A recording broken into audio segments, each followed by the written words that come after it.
Assalamualaikum. Tolong, Pak. Sehat-sehat. Alhamdulillah. Gimana? Inilah biasa nih. Ada sesuatu mungkin ya yang saya kayaknya bingung nih Pak. Maksudnya? Ya bingung. Tapi kira-kira Bapak bisa memberikan arahan nggak kebingungan saya nih? Oh gitu Pak. Iya. Baiklah. Dengan senang hati saya bisa bantu Pak. Jadi apa nih yang bisa saya bantu dan apa yang ingin Bapak capai dari diskusi kita hari ini? Ini salah pembelajaran dalam kelas Pak ya. Jadi saya menemukan banyak kendala gitu kan di dalam kelas ini ketika pembelajaran. Jadi ada sebagian anak yang kurang begitu memahami apa yang saya sampaikan. Coba Bapak ceritakan lagi seperti apa permasalahannya, yang prosesnya itu seperti apa gitu. Iya, kan ketika saya mengajar gitu kan, ada materi-materi ketika saya sudah sampaikan, tapi ada sebagian anak gitu kan di kelas itu ketika saya sudah menyampaikan materi, tapi dia ketika saya tanya ulang kok kayak kebingungan juga gitu kan, tapi sebagian anak ada yang nangkap gitu kan. Tapi kata guru kelasnya, anak ini di bagian pembelajaran yang lain bisa gitu. Oh gitu. Tapi di Bapak ini mengajar agama ya? Iya, pembelajaran agama. Di pelajaran agama si anak itu bagaimana? Ya, di pembelajaran agama saya akan menyampaikannya selalu dengan materi metode ceramah Pak ya gitu kan, materi ceramah gitu kan. Tapi ketika saya sampaikan apa yang saya ajarkan itu, anak ini ibarat kata tidak seperti anak yang lainnya gitu. Apa ya, saya nggak tahu juga nih, kebingungan saya juga gitu kan, membuat anak ini susah menangkap lah pembelajaran saya itu. Jadi Bapak mengajar di kelas dengan cara ceramah gitu ya, penjelasan gitu. Iya. Tapi ketika pelajaran di guru kelasnya si anak itu bagaimana? Bisa katanya. Bisa. Kata guru kelasnya. Tapi di pembelajaran dia mah bisa katanya gitu kan. Enggak ini aktif orangnya katanya gitu. Tapi di bagian pas pembelajaran dia tidak ada respon gitu. Oh gitu. Nah, sekarang coba Bapak kira-kira hambatan apa sih yang kira-kira menurut Bapak itu sehingga si anak itu seperti itu gitu.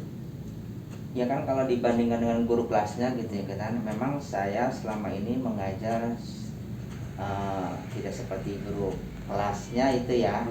Kalau guru kelasnya memang saya lihat itu pengajarannya dia banyak menggunakan banyak media, banyak sekali gitu Pak ya. Memang kalau di agama saya hanya sekedar ya ceramah-ceramah menyampaikan materi aja gitu kan, tidak terlalu banyak memakai media-media seperti guru kelasnya, banyak media peraganya gitu. Oh jadi seperti itu masalahnya kayak. Ya. Jadi apa nih yang bisa Bapak simpulkan nih dari itu. Jadi ketika Bapak mengajar si anak ini kurang gitu ya. Ketika dengan guru kelasnya ternyata si anak ini bisa nih. Ya. Kira-kira apa sih yang menyebabkan anak seperti itu ya? Ya ternyata kalau memang dibandingkan ketika sama gurunya bisa menangkap anak ini dan di pembelajaran saya dia tidak bisa menangkap, ternyata mungkin saya rasa saya kurang gitu ya, kurang memanfaatkan media-media yang bisa anak itu ikut ikut larut gitu ya. Kalau guru kelasnya mah ibarat kata dia kayaknya asik gitu kan, pembelajarannya itu banyak medianya, baik media gambar, elektronik, pendukungnya banyak Pak. Nah, kalau saya memang selama ini kurang gitu, memang tidak memakai media-media seperti guru kelasnya. Ya, ya. Ternyata mungkin itu kali ya yang membuat anak itu kurang menangkap kali Pak ya. Iya. Nah, kalau boleh saya simpulkan, jadi Bapak itu mengajar dengan cara berceramah sehingga si anak itu kurang menangkap. Tapi ketika dibandingkan dengan guru kelasnya yang menggunakan berbagai macam metode, cara gitu ya, ternyata si anak ini bisa gitu ya. Nah, dari ini kira-kira nih apa rencana Bapak kedepannya seperti apa nih?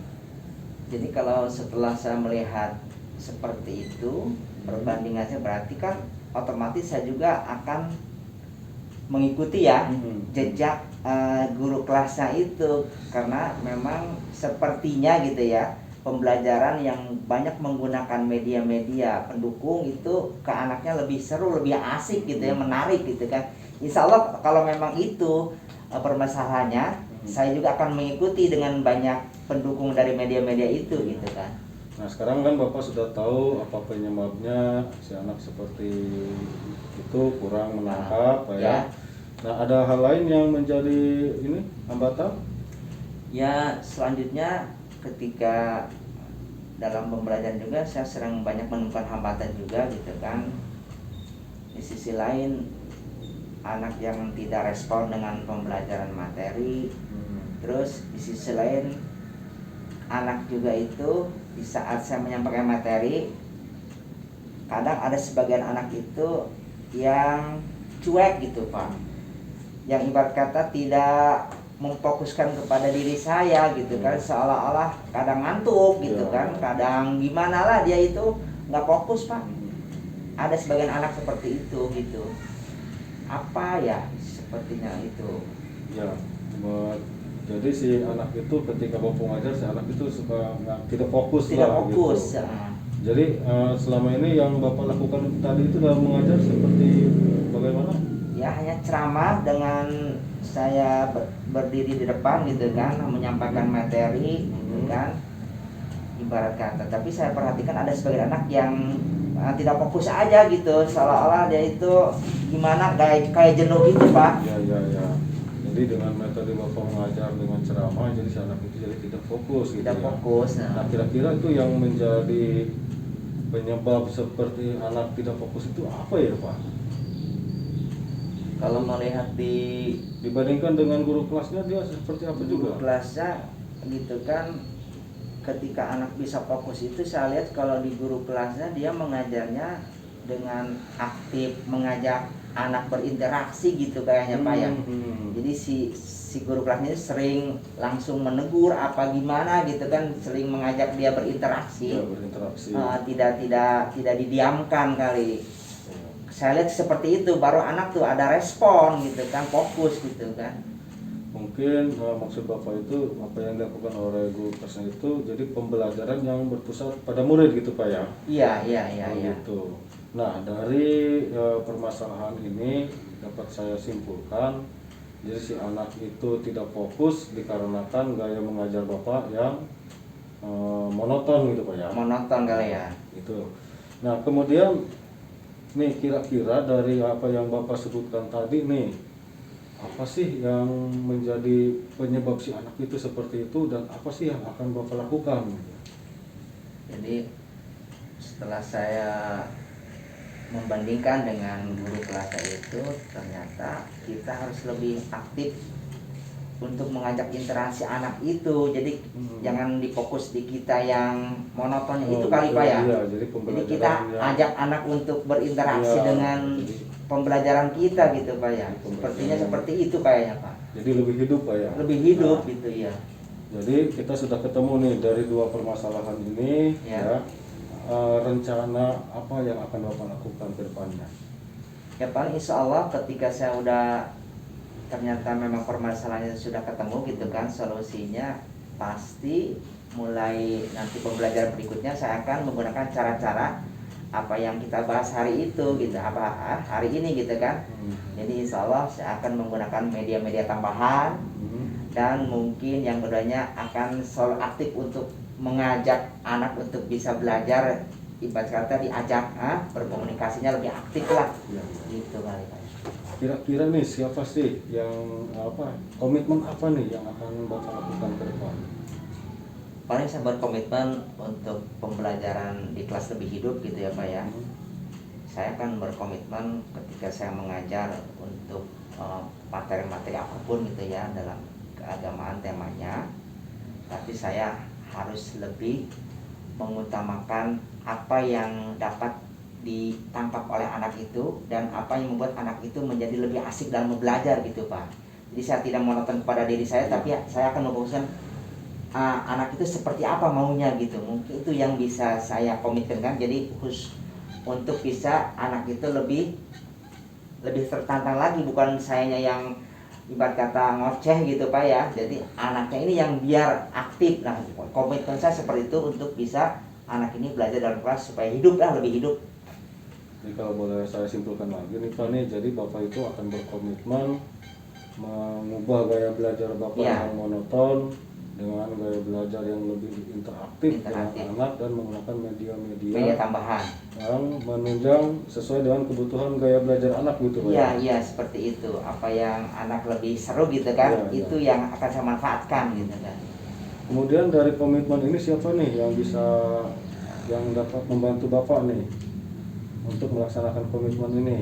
Ya, saya paling minta ibarat kata membantu untuk guru-guru yang lain ataupun pihak sekolah gitu ya, agar bisa pembelajaran ini lebih seru dan asik dalam kelas. Adapun kebutuhan media-media, saya menghubungi kepala sekolah gitu kan, untuk bisa mengadakan apa yang saya inginkan. Media-media itu bisa membuat anak belajar lebih asik aja gitu Pak. Jadi saya minta bantuan kepada pihak sekolah aja gitu kan. Jadi mungkin maksud Bapak akan ke Bapak kepala sekolah berdiskusi untuk meminta bantuan siapa yang bisa membantu Bapak dalam mewujudkan gaya belajar ini gitu ya? Jadi terutama dalam hal pengadaan media pembantu itu gitu Pak. Baik Bapak, dari diskusi kita ini bagaimana perasaan Bapak nih setelah diskusi ini? Ya, alhamdulillah ya, berarti diskusi ini saya dapat menemukan solusi-solusi kendala-kendala ketika dalam pembelajaran dalam kelas. Alhamdulillah saya sudah dapat pijakan ya untuk metode-metode selanjutnya. Jadi saya akan menggunakan apa yang kita diskusikan hari ini gitu kan. Insya Allah. Jadi sudah lega ya? Sudah lega, alhamdulillah. Jadi sudah ada gambaran lah untuk bisa belajar di kelas selanjutnya gitu kan. Alhamdulillah sudah lega. Kalau begitu, ada lagi? Sudah, alhamdulillah. Saya terima kasih ya Pak atas arahannya. Sama-sama. Mudah-mudahan apa yang tadi Bapak arahkan ataupun solusikan bisa menjadi bermotivasi saya lebih dalam pembelajaran di kelas itu nantinya. Ya, sama-sama Pak. Ya, terima kasih Pak ya. Ya.